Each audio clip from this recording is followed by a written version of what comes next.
Сайн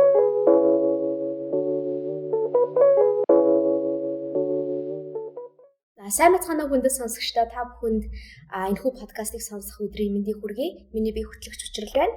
Тэгэхээр энэ удаагийн дугаараараа бид бүхэн ажил бол залуучуудад зохистой хөдөлмөрийн талаарх ойлголт мэдлэг түгээх сошиал айны хүрээнд энэ удаагийн дугаараа хүргэж байгаа. Тэгэхээр залуучуудын зохистой хөдөлмөрийн сүлжээнээс олон улсын хөдөлмөрийн байгууллага болоод Европын холбооны дэмжлэгтэйгээр уг айныг 2022 оны 1-р сараас хэрэгжиж эхлэх хөдөлмөрийн тухай хуулийн шинжилсэн найруулгын талаарх залуучуудын ойлголт мэдлэгийг нэмэгдүүлэхээр зохион байгуулж байгаа энэ хүү аян байгаа. Тэгэхээр энэ аяны талаар болоод 22 оноос хэрэгжих хөдөлмөрийн тухай хуулийн шинжилсэн найруулгын талаар та бүхэн мэдээлэл өгөх зочдыг би өнөөдөр урьсан байна. Тэгэхээр за энэ зочноос эхлээд танилцуулъя. За та бүхэнд энэ өдрийн мэндийг хүргэе. За намайг Баасангийн Алтан уу гэдэг. За Монголын Хүмүүс амжилттай үйлдвэрчний хэмжээ холбооны дэд дарга эрх зүйч. За энэ хөдөлмөр суун чиглэлээр бас судалгаа хийдэг ийм судлаач хүн байна. За сайн байцгаана уу? Та бүгдэд ирж байгаа шинэ оны мэндийг хүргье. Намайг Чин зөрөгтийн Балжин нэм гэдэг. Би залуучуудын зохистой хөдөлмөрийн үндэсний сүлжээний зохицуулагч байгаа. Мөн Youth Inc буюу Монгол залуу мэргэжлүүдийн нийгэмлэгийн үүсгэн байгуулагч байна. Подкастын эхний асуултаа ажил бол айныг зохион байгуулж байгаа залуучуудын зохистой хөдөлмөрийн сүлжээний үйл ажиллагаа танилцуулгын талаар эхлэе гэж бодож байна. Баярлалаа. Манай залуучуудын зохистой хөдөлмөрийг дэмжих сүлжээ маань бол 2018 онд олон улсын хөдөлмөрийн байгууллагын дэмжлэгтэйгээр байгуулагдчихсан. Тэгээд 2018 онд болохоор зэрэг манай Монгол улс маань олон улсын хөдөлмөрийн байгууллагт гишүүнээр хэлснээр 50 жилийн тохиож исэн. Дараагийн жил нь буюу 2019 онд болохоор зэрэг олон улсын хөдөлмөрийн байгууллагын байгуулагдсны 100 жилийн тохиож исэн ийм онцлог түүхэн жилийн одоо энэ үеэр манай залуучуудын зохистой хөдөлмөрийн сүлжээ маань ингээ олон улсын хөдөлмөрийн байгууллагын дэмжлэгтэйгээр анх гэж үүсгэн байгуулагдсан байгаа. Тэгээд гол зорилго нь гэх юм бол манай залуучуудын хөдөлмөр эрхлэлт, хөдөлмөрийн харилцааг, ажлын байран дээр хөдөлмөрийн харилцааг илүү зохистой болгох, хөдөлмөрлөх эрхийг хангуулах ийм зорилготой ер нь бол залуучуудын зохистой хөдөлмөрийг дэмжих ийм зорилготой сүлжээ байгаа. Одоогийн байдлаар бол манай сүлжээнд яг энэ чиглэлийн үйл ажиллагаа явуулдаг төрийн болон төрийн бас байгууллага, иргэний нийгмийн 17 байгууллагууд гишүүнээр байгаа. Тэгэхээр ажил бол аяны тухай магадгүй подкаст сонсож байгаа хүмүүс маань хараахан дуулаагүй байж магадгүй эсвэл хамрах цар хүрээ болоод одоо ямар сувгуудаар хаанаас ажил бол аяны тухай мэдээллийг хүлээж авах вэ? Ер нь одоо залуучуудын дунд яг хөдөлмөрийн тухай хуулийн ямар одоо мэдээллийг ойлголтыг түгээхээр та бүхэн зорж ажиллаж байна вэ? Тэр тухайгаа тэрүүлж ярил. За ажил бол гээд залуучуудад хөдөлмөрлөх эрхийн мэдлэг олгох сошиал хаяныг манай Монгол залуу мэргэжлүүдийн нийгэмлэг Монголын хуульчдын холбоо нүүбийн залуучуудын хороо зэрэг одоо залуучуудын зохистой хөдөлмөрийн энэ сүлжээний гишүүн байгууллагуудтайгаа хамтраад олон улсын хөдөлмөрийн байгууллага болон Европын холбооны дэмжлэгтэйгээр зохион байгуулж байгаа ийм богино хугацааны жижигхэн бичил төсөл хэрэгжүүлж байгаа. За энэ арга хэмжээг хийж байгаа одоо гол зорилго бол хамгийн нэгдүгээрт бол хөдөлмөрийн тухай хуулийн шинжилсэн найруулга энэ онд батлагдсан байгаа. Тэгээ 22 оны 1 сарын 1-ээс одоо тун удахгүй хэрэгжиж эхлэх гэж байгаа. Тэгээд одоо хөдөлмөрийн тухай хууль маань бол өөрөө хөдөлмөрийн харилцаанд оролцогчдын хувьд бол одоо үндсэн эрх буюу ажил хөдөлмөр эрхлэх эрхийг энэ одоо харилцааг зохицуулж байгаа гэдэг утгаараа одоо үндсэн хуулийн дараа орох маш чухал хууль ингэж хэрэгжиж эхлэх гэж байна. Тэгээд нөгөөтэйгөр бол нөгөө шинжилсэн найруулга гэдэг яагаад нэрлэж байгаа юм бэ гэхээр зэрэг энэ тухайн хэрэгжиж байгаа хууль маань хуулийн бараг 50-аас илүү хувь нь өөрчлөгдөж байгаа учраас хөдөлмөрийн тухай хуулийн шинжилсэн найруулга гэж нэрлэж байгаа юм билээ. Тэгээд энэ хуулийг бол залуучуудад таниулан сурчлах одоо эрэлт хэрэгцээ шаардлага бол байна гэж бид харж байгаа.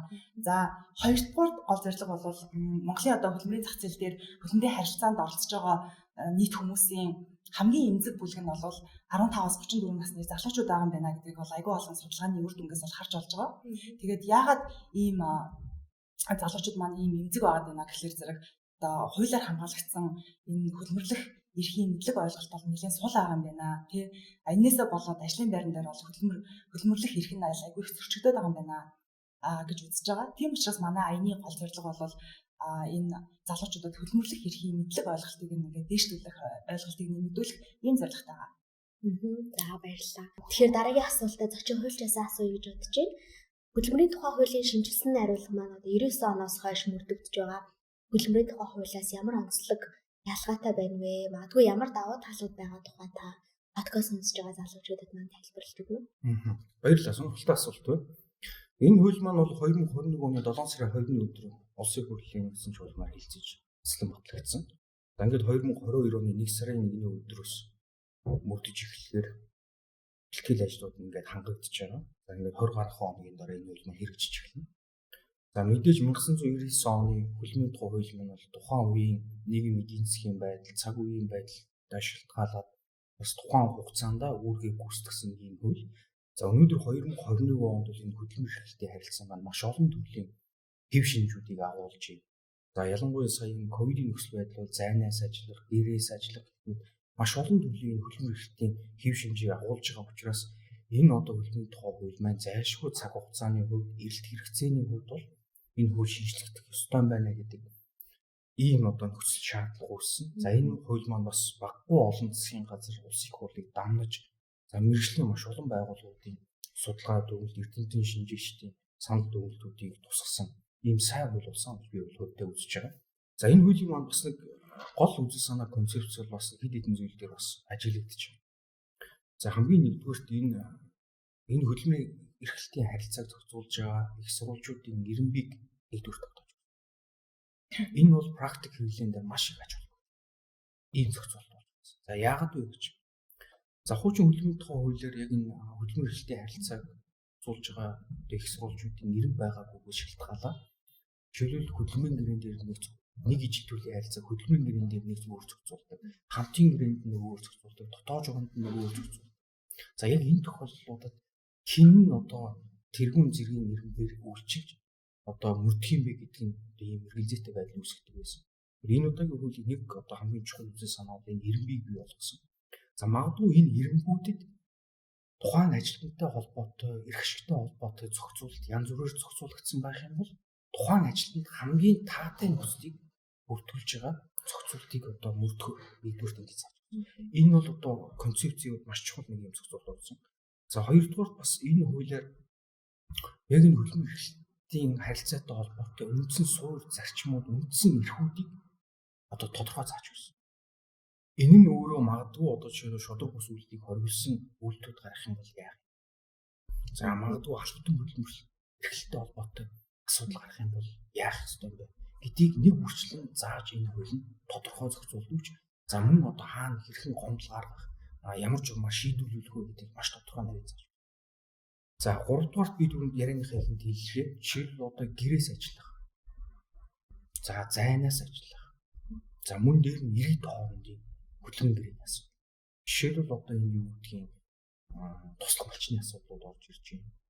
За мөн одоо залуучдын хөдөлмөр эрхлэлтэй холбоотой суралцах гэрээний асуудал, хөдөлмөр гэрээний бус одоо дагалдан нөхцөл болж байгаа суралцах гэрээний асуудал. Практик дээр яадаг вэ гэхээр байгууллагын зардлаа суралцдаг. За чи манад 10 жил доктортой ажиллана шүү.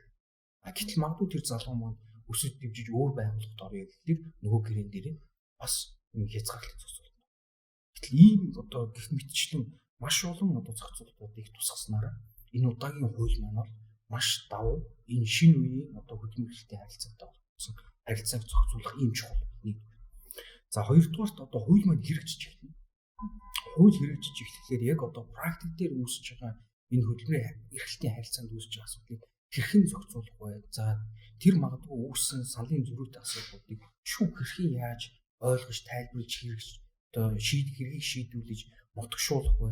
За мөн дээр нь энэ хөдөлмөрийн тухай хуулийг холбогдуулж дагаж гарах цагааны хэмжээний актууд буюу нөгөө засгийн газрын тогтоолууд, нөгөө хөдөлмөр нийгмийн хамгааллын сайдын тушаалууд гэх мэтчлэн одоо маш олон эрх зүйн баримт бичгүүд маань энэ шүүний хуулийг дагаж батлагдсанаар энэ одоо хөдөлмөр эрхтэй харилцаа бүхэлдэн зохицуулах ийм боломжийг бас үүсгэж байгаа. Энэ хуулийн бас чухал ийм зохицуултууд тусаж байгаа. Тэгэхээр подкаст сонсож байгаа хүмүүс маань бас гайхаж магадгүй яагаад хөдөлмөрийн тухай хуулийн шинжилсэн найруулга энэ хууль маань залуучуудад илүү хамаатай юм бэ? Яагаад бүх насныхан ажил хөдөлмөрлөг эрхэлж яхад залуучууд гээд байгаа юм бэ гэж гайхаж магадгүй. Тэгэхээр судалгаагаар Монгол улсын одоо хүн амын 3-ны 1 нь 15-аас 34 насны залуучууд байдаг буюу ажиллах хүчний дийлэх хувийг залуучууд бүрдүүлж байгаа учраас бас энэхүү асуудлыг одоо тэр том одоо орон зайг эзэлж байгаа хүчнийхээ илүү сайн залуучууд илүү сайн ойлголт мэдлэгтэй байх шаардлага байгаа учраас бид бүхэн энэ сэдвийг залуучуудад гэж одоо фокуслж ярьж байгааг бас подкаст сонсож байгаа хүмүүс маань ойлгох хэрэгтэй баг. Тэгэхээр хөлчтэй баярлалаа. Ер нь бол үзэл баримтлал зарчмынхын тухай суур ойлголтыг өгсөн хариулт байлаа. Тэгэхээр дараагийн асуултыг би малчны зочноос асуумаар байна. Тэгэхээр зохистой хөдөлмөр гэж яриад байна. Хөдөлмөрийн эрхлэлт гэж яриад байна. Зохистой хөдөлмөр гэж яг юу юм бэ? Энийг бид нар энгийнээр юу гэж ойлгох хэрэгтэй? Амьдрал дээр зохистой хөдөлмөр яаж харагддгийг те ажил дээр одоо шилбэл миний ажлын байран дээр зохистой хөдөлмөр хэрхэн харагдах талаар тайлбарлал. За манай сүлжээний нэр ч гэсэндээ залуучуудын зохистой хөдөлмөрийг дэмжих сүлжээ гэж байгаа. Манай social аяны нэр ч гэсэндээ за ажил бол зохистой байх ёстой гэдэг үндсэн гол мессежийг бид нэр залуучуудаа хүргэх гэж явж байгаа. Тэгээд зохистой хөдөлмөр гэдэг бол өөрөө нэгдсэн үндэсний байгууллагын 2030 он хүртэлх 17 зорилгын 8 дугаар зорилго болон орсон байдаг. Тэгэхээр 8 дугаар зорилго нь өөрөө зохистой хөдөлмөр ба эдийн засгийн өсөлтийг дэмжих гэсэн зорилго байгаа.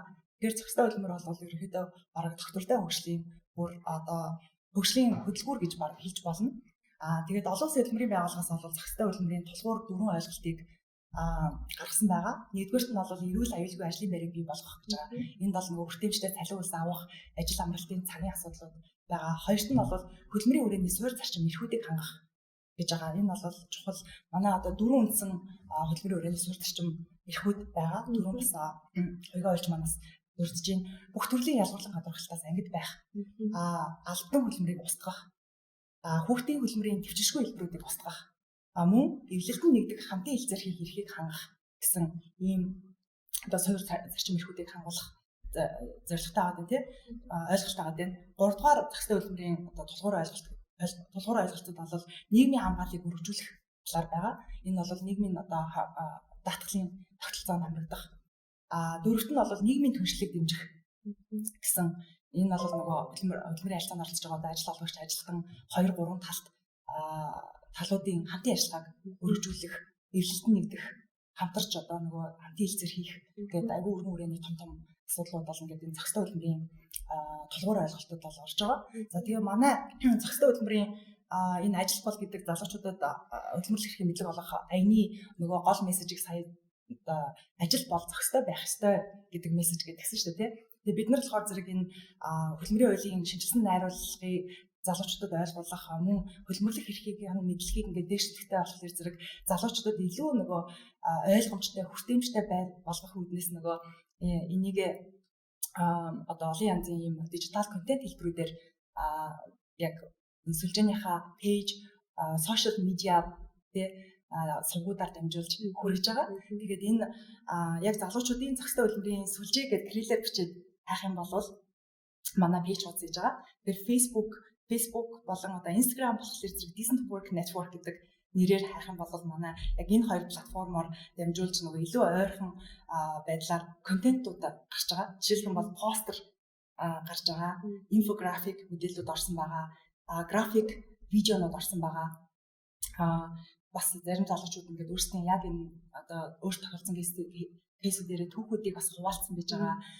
Тэгээд бас бид нар нөгөө iGere подкастаараас орж мөн энэхүү өнөөдрийн одоо подкастыг хүртэл хийж байгаа. Тэгэхээр залуучуудын яг үздэг нөгөө мэдээлэл авдаг сувг нь өөрөө ийм сошиал медиа байд юм байна. Олон янзын хэлбэрүүдээр мэдээлэл авдсан байна. Тэрэнд нь одоо нөгөө энэ хүрэх гээд байгаа гол мессежээ те илүү ойрхон байдлаар хүргэх бид нар энэ зорилготой байгаа. Тэгээд яг нөгөө дөрүүддээ бол бид нар нөгөө ингэсэн байж байгаа.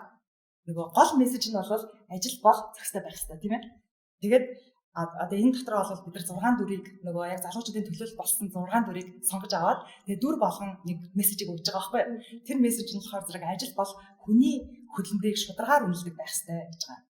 Хоёрт нь бол ажил бол ялгарлан гадуурхалтгүй байх хэрэгтэй гэж байгаа. Гуравт нь ажил бол дарамт хүч хэрхлээс ангид байх хэрэгтэй. За тэгээд ажил бол барьцаа хэрэглэхгүй байх хэрэгтэй. Ажил бол албатан хөдөлмөрлүүлэхийг хориглосон байх хэрэгтэй. За тэгээд ажил бол ажил амралтын тэнцвэртэй байдлыг хангасан байх хэрэгтэй.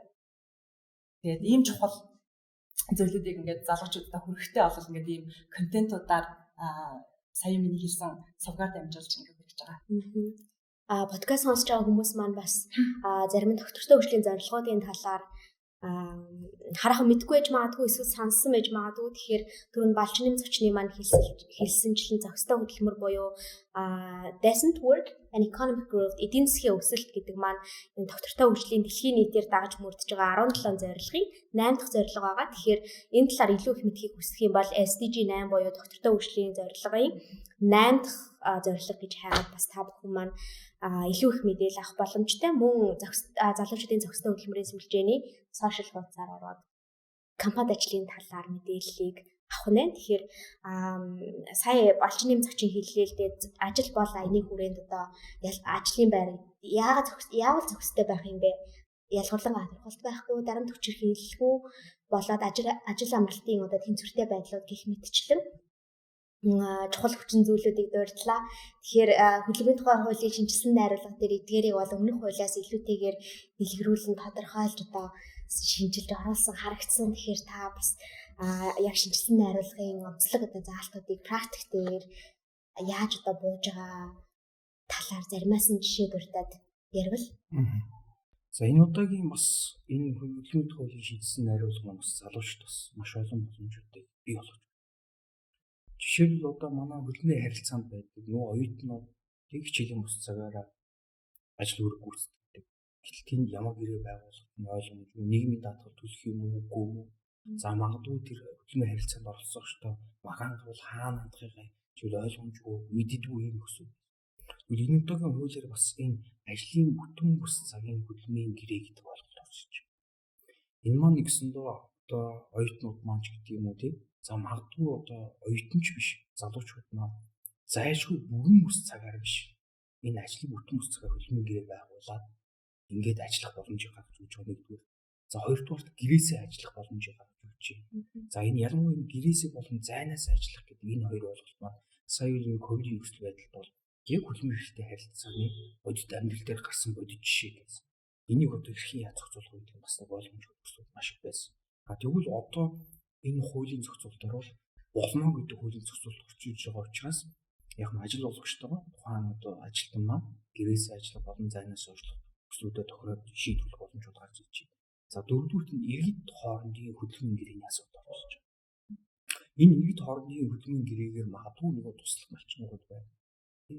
Одоо бодит амьдрал дээр байдаг гэрээр хүүхд авах үйлчлэгч гэдэг юм. Ажил олгогчны иргэн, ажилт нь бас иргэн. Энэ хооронд үүсэж байгаа харилцааг хэрхэн зохицуулах вэ гэдэг ч юм.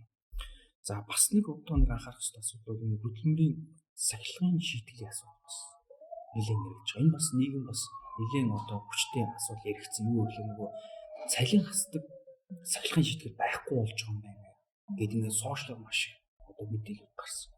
За яг энэ одоо хөдөлмөрийн хуулийн шинжилсэн найруулга дээр бол хөдөлмөрийн сахилгын одоо шийтгэлийн хэлбэр маань 5 төрөл болж батлагдаж байгаа юм. За нэгдүгürt бол одоо өөрт нь ганцаардсан хэлбэрээр хаалттай сануулгах. За хамт олонд нь зарлах хэлбэрээр нээлттэй сануулгах. За үндсэн цалин 3 сар хүртэл уцаар 20 хүртэлгээр бууруулах. За албан тушаал бууруулах. За ажил олгогчийн санаачлагаар хөдөлмөр хэрэгтэй харилцааг цуцлах гэсэн ийм 5 төрөл. За хуучин одоо 1999 оны хөдөлмөрийн хууль бидний одоо мөрж байгаа хуулиар бол 3 төрөлтэй байсан ч юм уу тийм.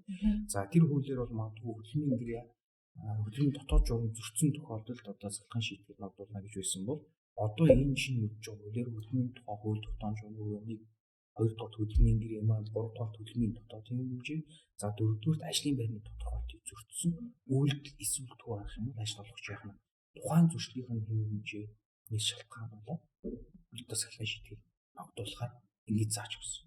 За төгсгөлд нь бас нэг энэ хөдөлмөрийн маргааны тухай зохицуулт. Одоо шинэ хуулиар бол хөдөлмөрийн сонирхлын маргаан, эрхийн маргаан гэдэг ийм хоёр ойлголт орж ирж байна. Сонирхлын маргаан гэдэг нь хамтын гэрээ хэлцээртэй холбоотой. Одоо 1999 оны хуулиар хамтын маргаан гэж нэрлэдэг. Энэ маань бол сонирхлын маргаан болоод ганцаардсан маргаан гэж ярьдаг байсан маргаан маань одоо эрхийн маргаан болоод. Тэгэхээр энэ одоо юу гэдэг нь чивэл одоо яг энэ маргаантай холбоотой шүүхэд одоо мөрдөж байгаа 1999 оны хуулиар хөдөлмөрийн тухай хуулийн 128 дугаар зүйл шүүхийн хэн шийдвэрлэх маргааны харьяаллыг заагаад өгчихсөн. Эннээс бусад төрлийн бүх маргаан анх тутамдаа хөдөлмөрийн маргаанс комиссараа хүрсэн шийдвэрлэх ажиллагаа явуулаа гэж заагаад өгчихсөн байсан бол одоо энэ шинэ хуулиар бол бүх маргаануудыг энэ хөдөлмөрлөлийн маргаанс комиссараа оруулаа гэж. Энэ маань өөрөө нөгөө ажилтны талдаа, ажил олгогч талдаа шүүхээр хэн шийдвэрлэх цаг хугацааны асуудал.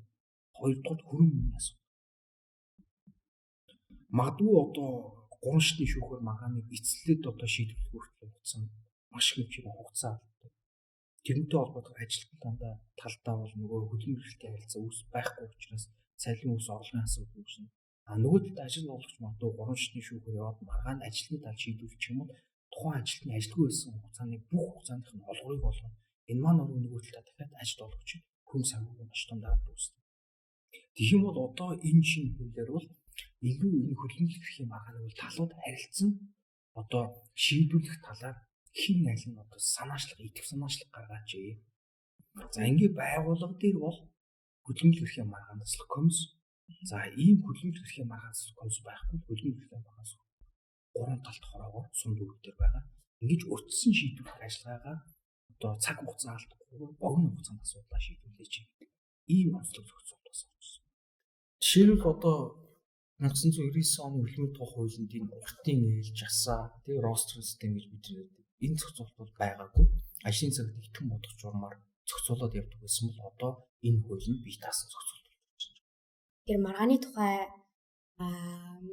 ярьсан бас их сонирхолтой болоод амьдралд бас ойрхон санагдаж байна л да. Яагаад тэгэхээр юу гэдгийг хөдөлмөрийн гэрийг анханаас нь одоо хууль журмынхаа дагуу ажил олгогч болоод ажилтны хоёр тал харилцан зөвшөлдсөд хуулийн дагуу байгууллага үгээс болоод одоо янз бүрийн маргаан гарах тэгээд байгууллага хувийн хоёр нөгөө цаг хугацаагаараа хохирох янз бүрийн одоо төлөвлөгөө зардлууд гарах гэх мэтчлэн асуудал гардаг учраас бас хөдөлмөрийн гэрээгээ байгууллагууд маань яг ном журмынхаа дагуу байгуулад ажилтан ажил олгогч хоёр эрх үүргээ тохиролцоод аюул сайн ойлголцох хэрэгтэй гэдгийг бас залуучууд маань ойлгох хэрэгтэй. Юу гэдгийг ажил олгогчоос хөдөлмөрийн гэрээнд өөрчлөлт оруулмаар байна гэж асууж чадахгүй эсвэл гэрээгээ байгуулчаад бүгдийг нь одоо дуустал нь уншдаггүй ч юм уу тийм эсвэл төлөвлөлт ач холбогдол өгдөггүй энэ байдлыг бас залуучууд маань өөрчлөх одоо шаардлага байгаа. Яагаад тэгэхээр энэс гарч байгаа одоо үр дагавар нь бол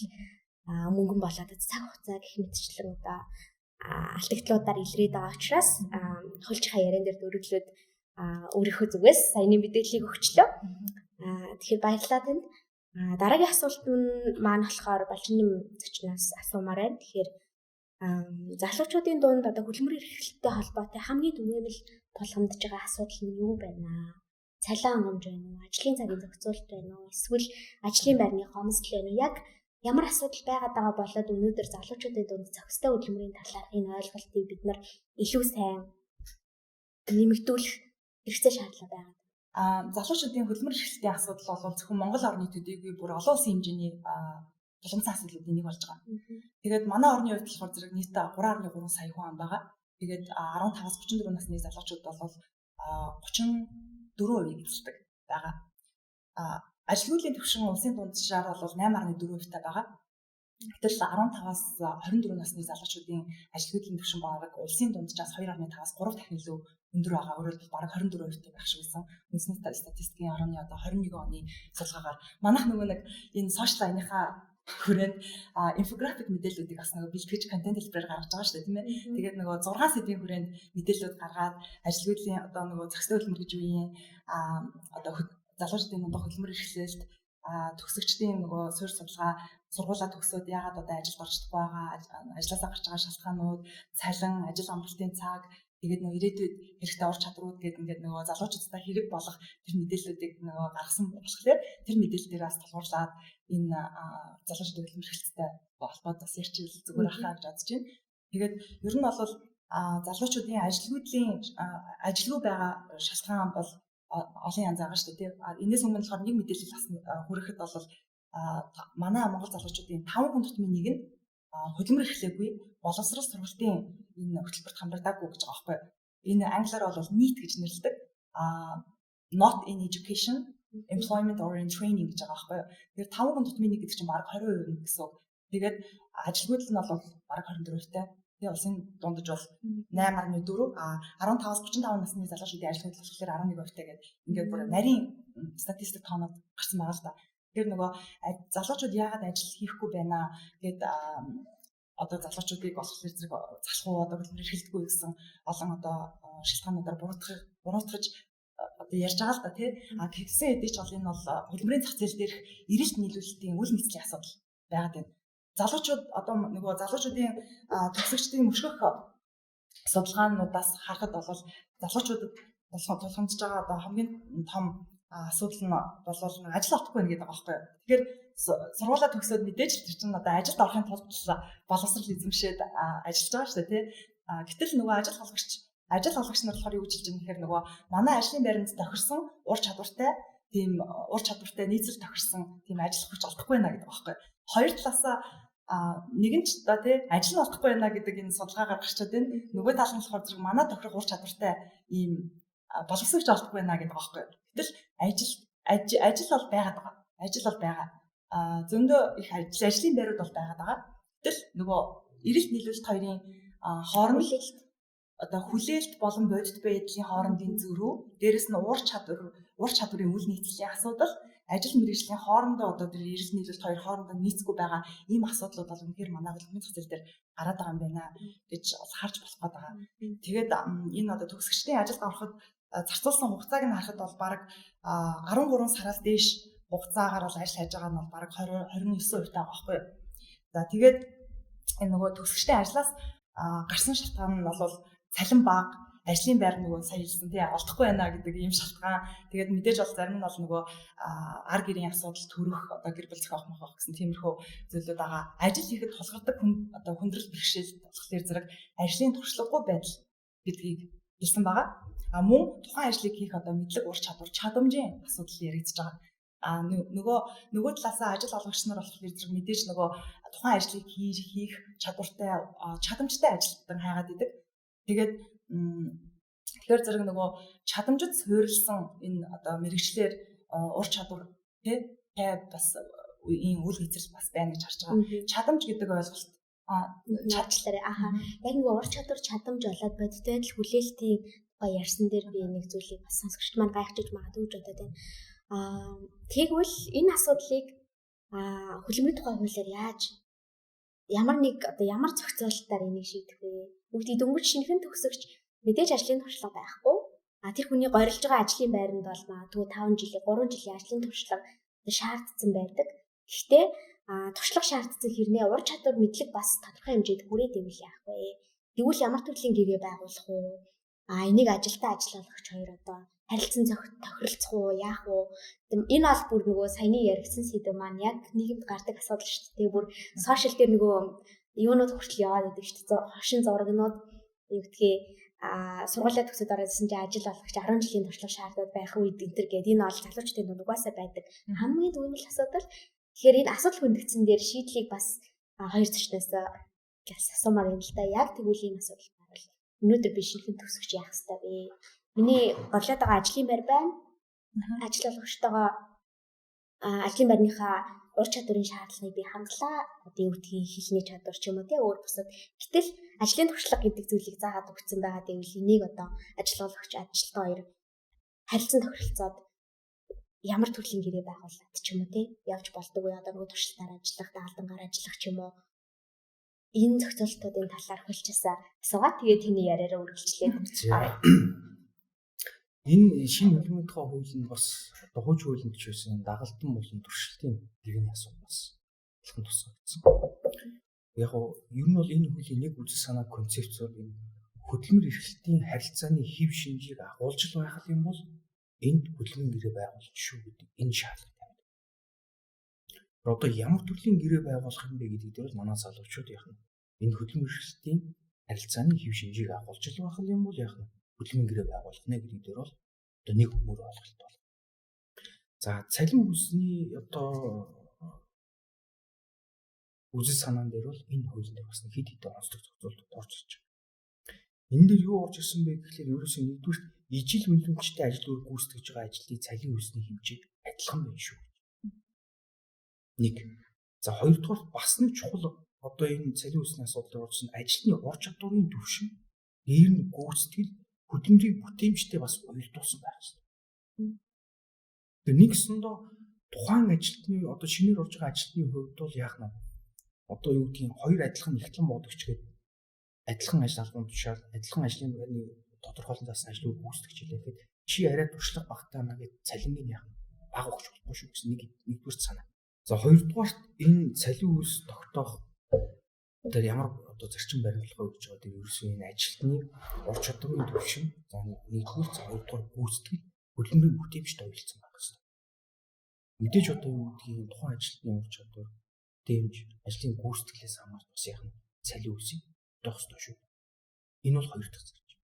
Юм ч гэсэн дүгнэлт хэлэхэд бол хамгийн нэгдүгээр ямар төрлийн гэрээ байгуулах вэ гэдэг дээр манай залуучууд яах нь одоо эргэлзэх хэрэггүй хөдөлмөр эрхлэлтийн харилцааны хэв шинжил байгаа л бол энэ нэгдүгээр зайлшгүй хөдөлмөрийн гэрээ байгуулах ёстой юм байна.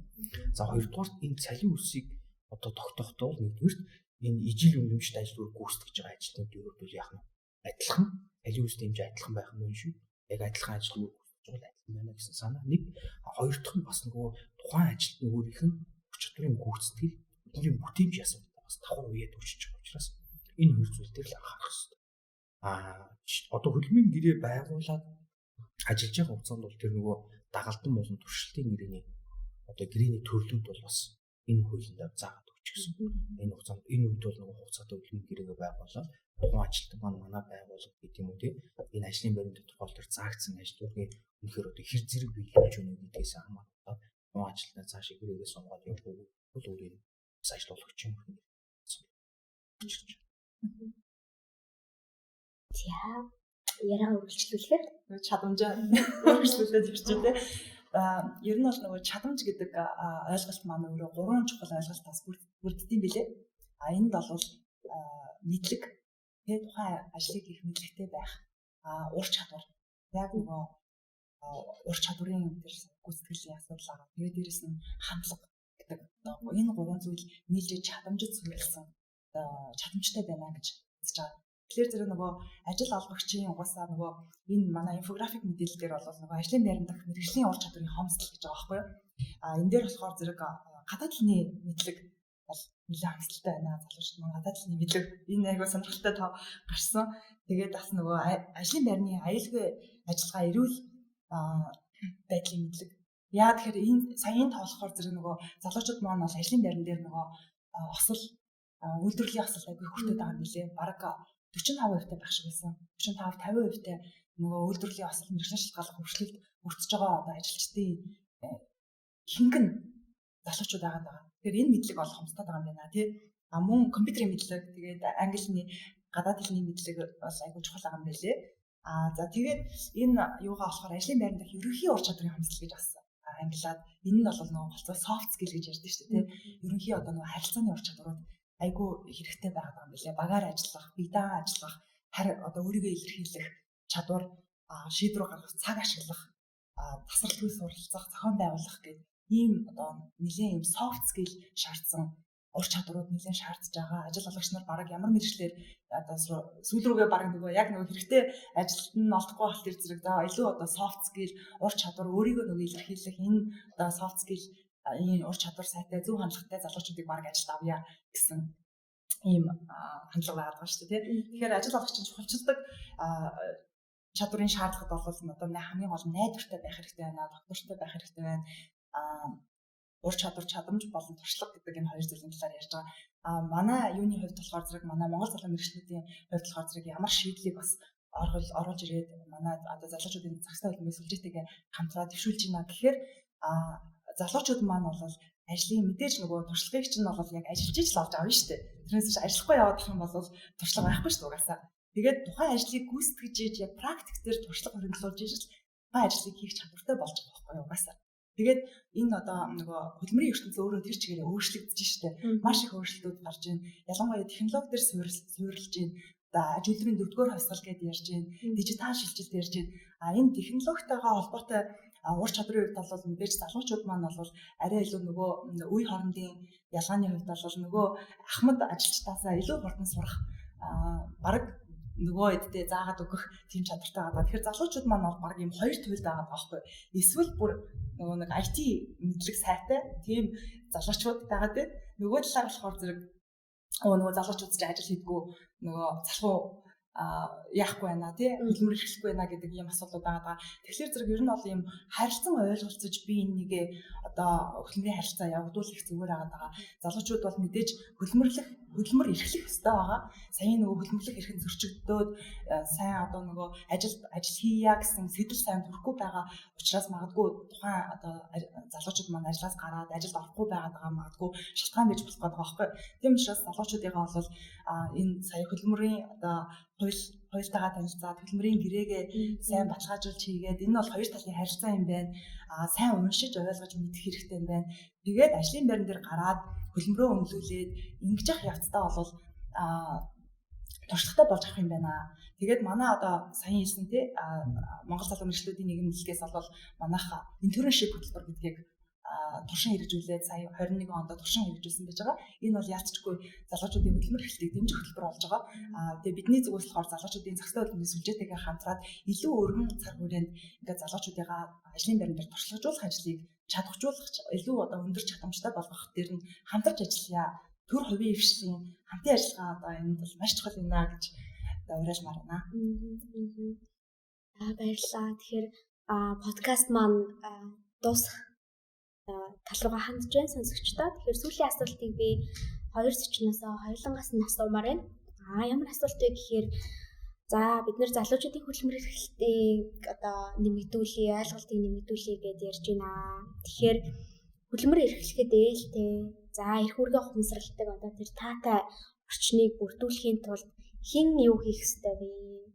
Ямар одоо юу гэдгийг төр засаг талаас, ажил олгогч талаас магадгүй залуучууд өөрсдөө ч гэсэн ямар арга хэмжээ авах нөхцөл байдал өнөөдөр бидний ширээн дээр тий яг энэ цаг мөчид та бүхэнд харагдаж байна вэ? Энэ талаар хоёр зочноос асуугаад тэгээд подкастаа өндөрлөе гэж бодож байна. За нэгдүгээр залуучууд ялангуяа энэ хөдөлмөр эрхлэлтийн харилцаанд энэ ээлтэй гэдэг юм уу тий өслийг бий болгохын тулд хамгийн нэгдүгээр манай залуучууд энэ хөдөлмөрийн тухай шинжсэн найруулгыг зайлшгүй уншиж судалж ойлгож байна. Би энэ хөдөлмөр эрхлэлтийн харилцаанд оролцож байгаа миний эрх ямар эрхтэй би ямар үүрэг хүлээх вэ?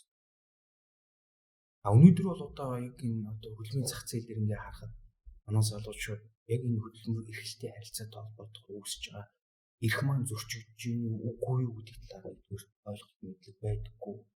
За магадгүй одоо зөрчигдөж яана гэж үзэх нь би хаана юмд гарахаа мэддэггүй. За энээс хамаарат магадгүй зарим төрлийн ажил олгогчдын хувьд бол би одоо ажилтны эрх шиг одоо зөрчиж байгаа хүндэж байгаа үгүй гэж мэдхгүйгээр энэ болдог харилцаа юм байна гэдэг ийм одоо хөвшмж байгаа. Тэр энэ хөдөлмөр эрхлэлтийн харилцаа гэдэг маань түрүүнд одоо хэлсэн энэ одоо хуулийн маань талуудын зохистой тэнцвэрт байдлыг хангахад энэ хуулийн бас нэг чухал одоо үзэл санаа.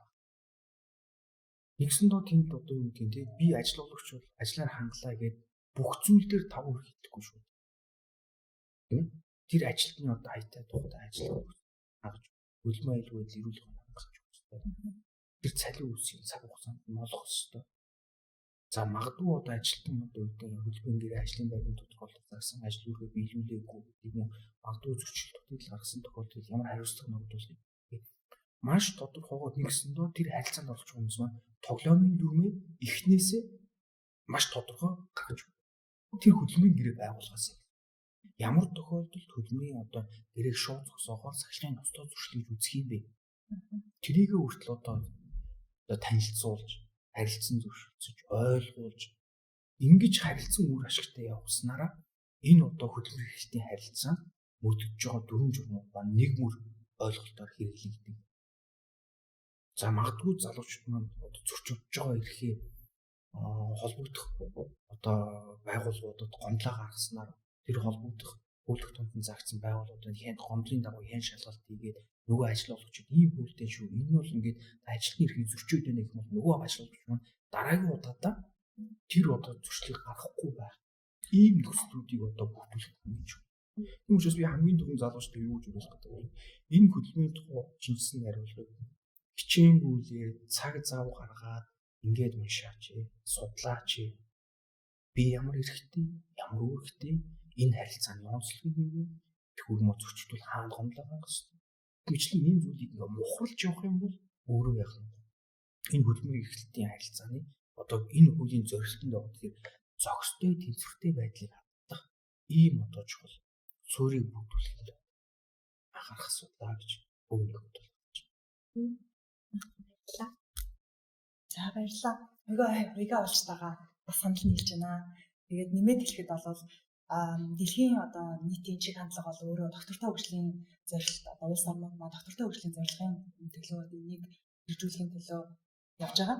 Тэгээд илүү урт хугацааны тал руугаа бол улс орнууд болон одоо байгууллагууд маань бол үйл ажиллагаагаа уйлдуулж явах нь бол их чухал байгаад байгаа.